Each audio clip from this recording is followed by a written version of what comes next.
Why, hello there and welcome. I am so excited to be here with you today because today I'm talking for the first time publicly about one of the most useful, affordable, and underrated tools that we have available for getting information about our health. And that tool, my friends, is functional blood work. We all want to learn what is driving our health issues at the most foundational level. What is the root cause of our health issues? And functional blood work is what finally answered that question for me and for many of my clients. And today we're going to be explaining and teaching you a little bit about how that works. So exciting. So before we jump in, you'll need a few things with you today. You're going to need a pen and paper to take lots of good notes. We're going to be covering a lot of very detailed information. You're, of course, going to need your most recent blood work panel from the doctor's office, and virtually all standard blood work you get at your physicals and your checkups will include this CBC with differential blood panel. So that is the one specifically that we're going to be looking at today. So today, I am going to walk you through how we can use one aspect of functional blood work to try to answer this question of what is causing your mitochondrial dysfunction, or what is the root cause of your illness. Those two things are synonymous, remember. So we've come to the part of the class where you're going to need your blood panel.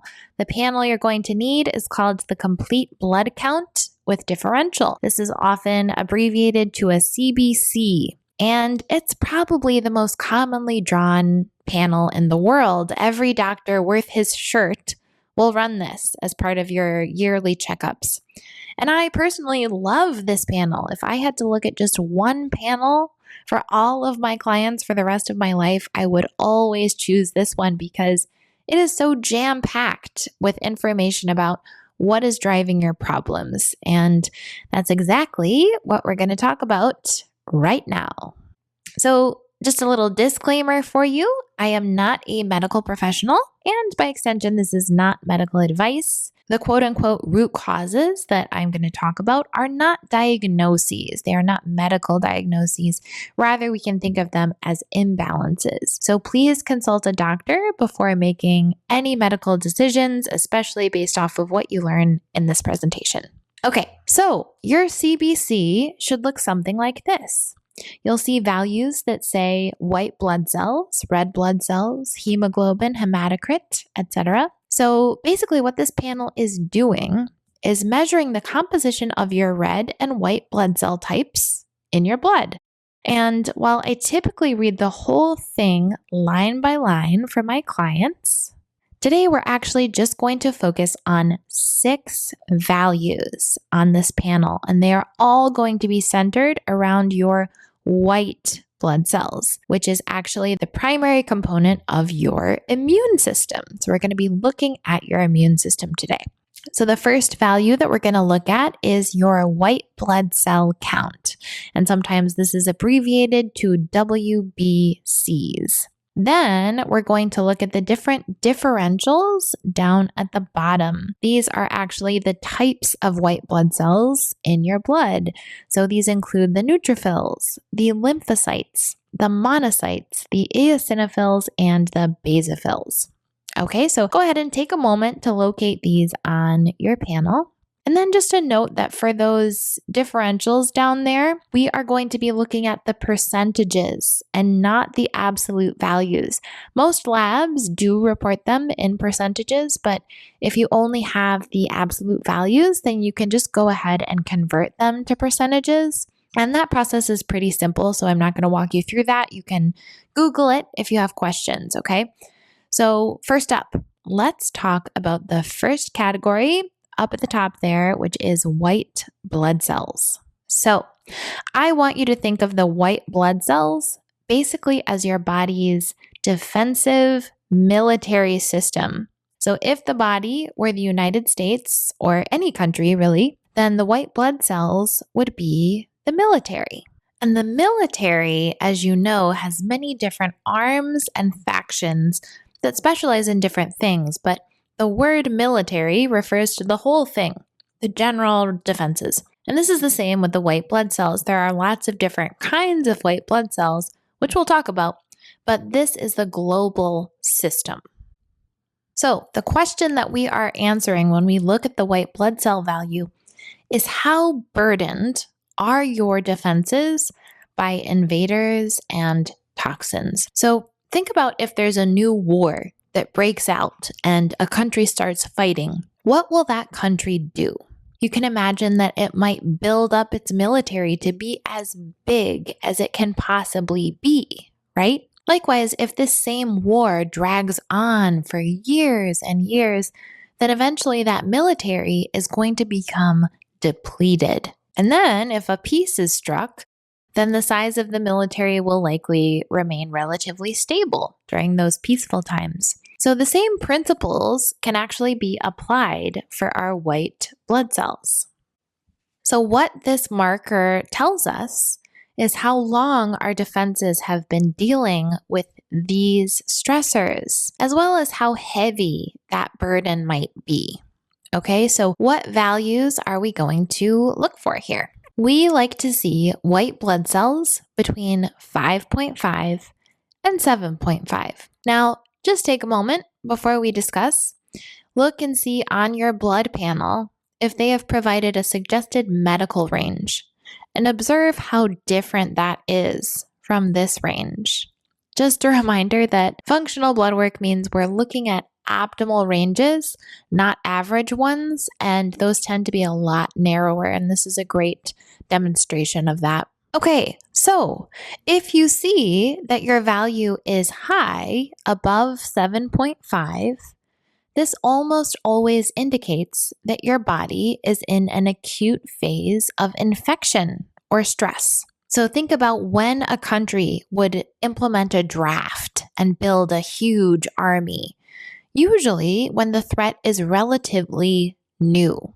So this isn't always the case, but typically if your white blood cells are high, then we know your body is in the thick of an initial response to something.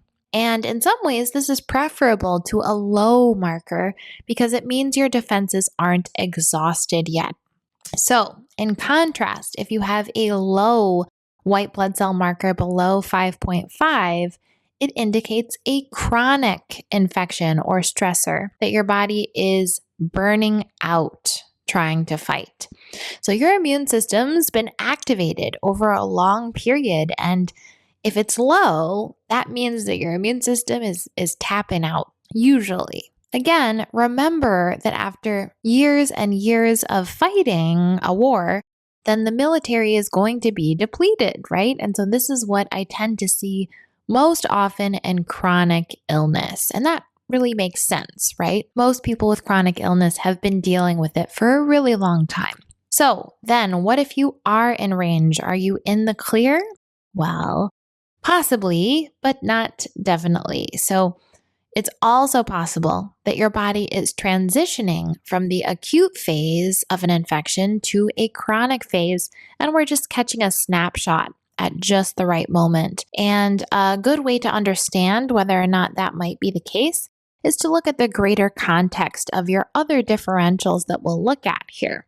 And if those have wonky values, then it's likely that this is going to be a transition value and not a normal value.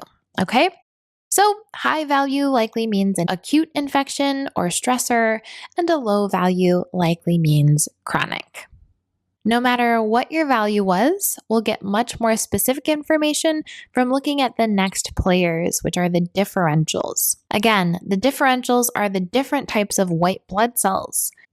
So if you think of the white blood cells as your military complex in your country, then the differentials are like the specialized branches of that military.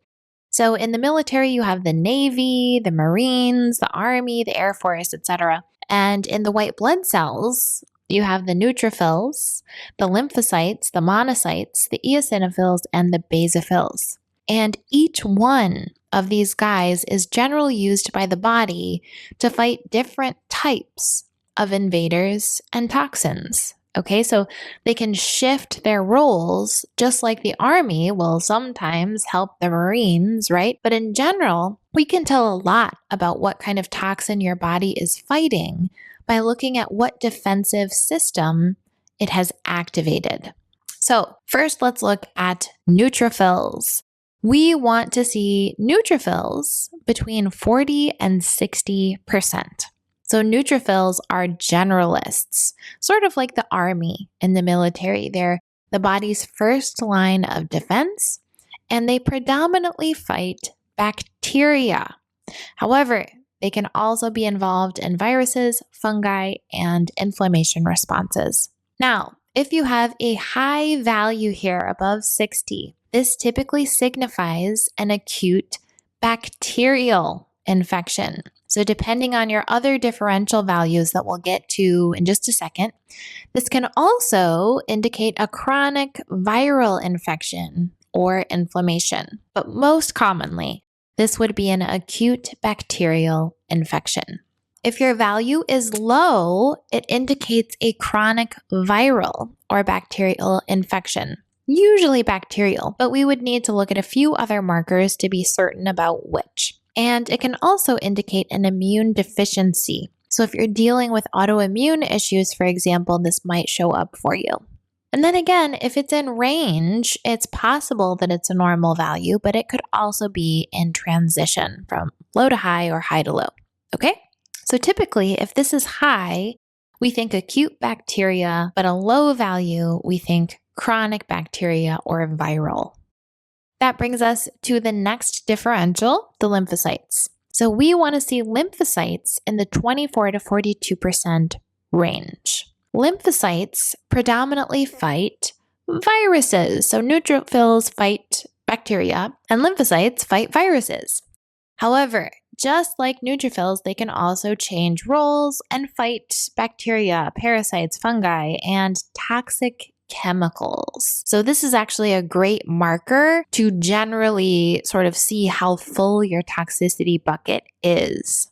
So if these guys are high, above 42, then it can indicate any kind of acute infection, bacteria, virus, fungi, parasites. But if the high value is paired with low neutrophils, then it often means a chronic bacterial infection.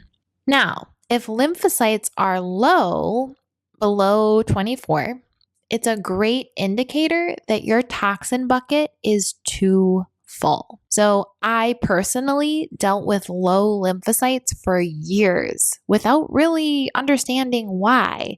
So learning this was really, really illuminating for me. Now, if you have low lymphocytes with high neutrophils, then it can point to a chronic viral infection.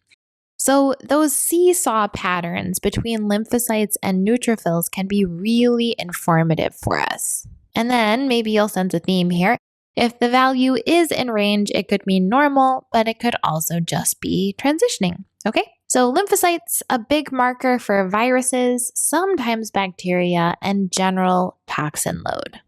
All right, so now we come to our third differential, the monocytes. So we like to see monocytes below 7% from a functional perspective. Monocytes, unlike your neutrophils and lymphocytes, are your second line of defense, and this means that they tend to elevate towards the end of a fight. So when you see them elevated, it can mean two things.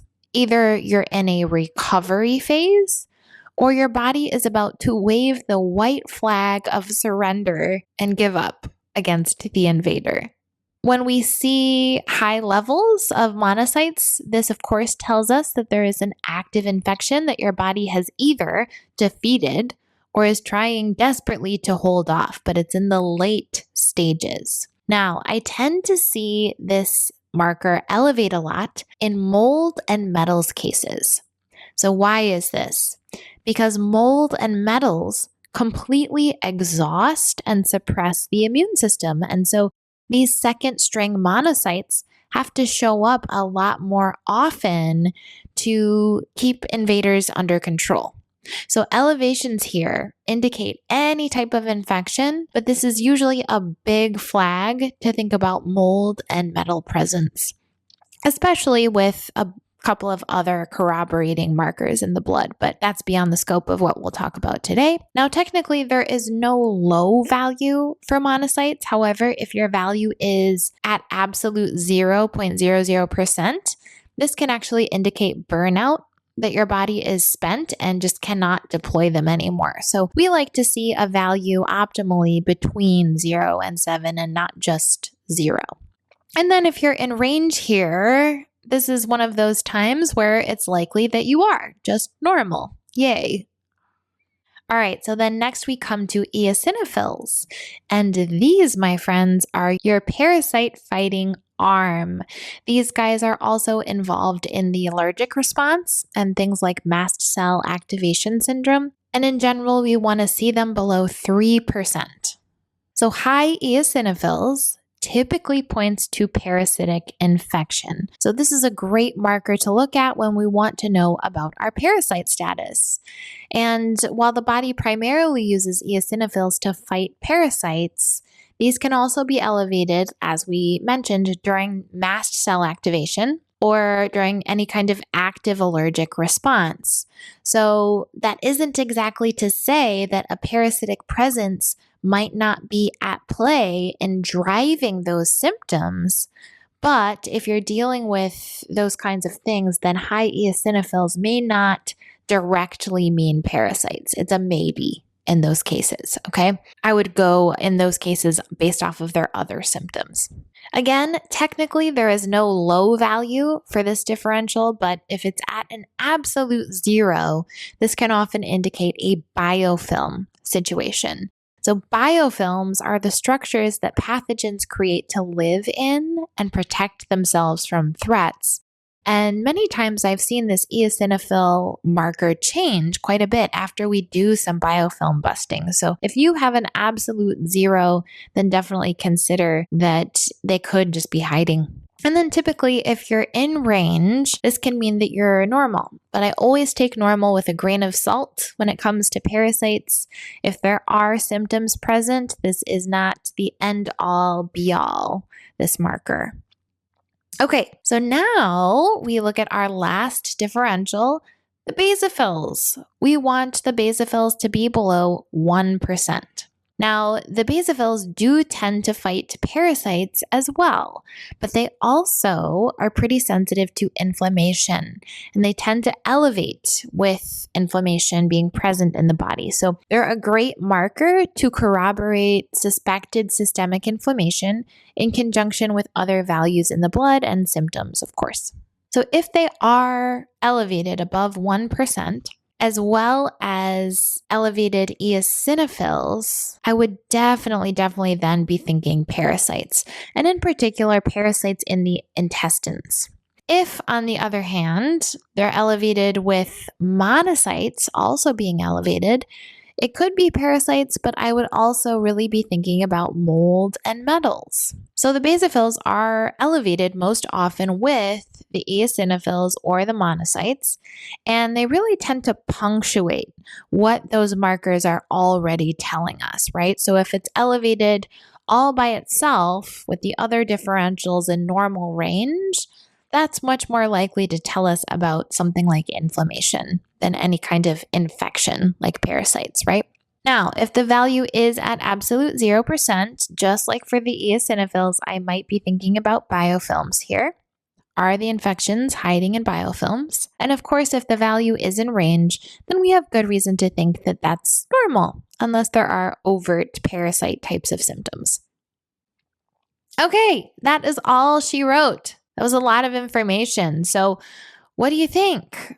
Are you dealing with parasites? Do you have elevated eosinophils or basophils? Are you dealing with a bacterial or a viral infection if you have some wonky seesaw neutrophil and lymphocyte numbers? Are you dealing with mold or metals? Usually if you have elevated monocytes and perhaps elevated basophils as well. And what do your white blood cells say about how acute or chronic your toxicity is? Is that value high, low, or normal? By now, you should be able to see how you might fit into one or more of these root cause toxicity categories that we've talked about. Now, it is important to mention that we always need to consider these values in the context of your other blood work, signs and symptoms, and frequency testing.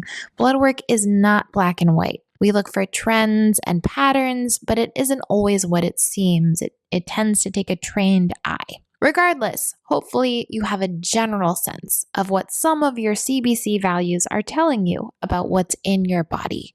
And now that you have that knowledge, you may be stroking your chin and thinking to yourself, now that I know I may be dealing with X, parasites, mold, bacteria, whatever it is, I'll just Google a supplement or protocol to deal with it. And while I love this enthusiasm and empowerment, this is actually a really bad idea.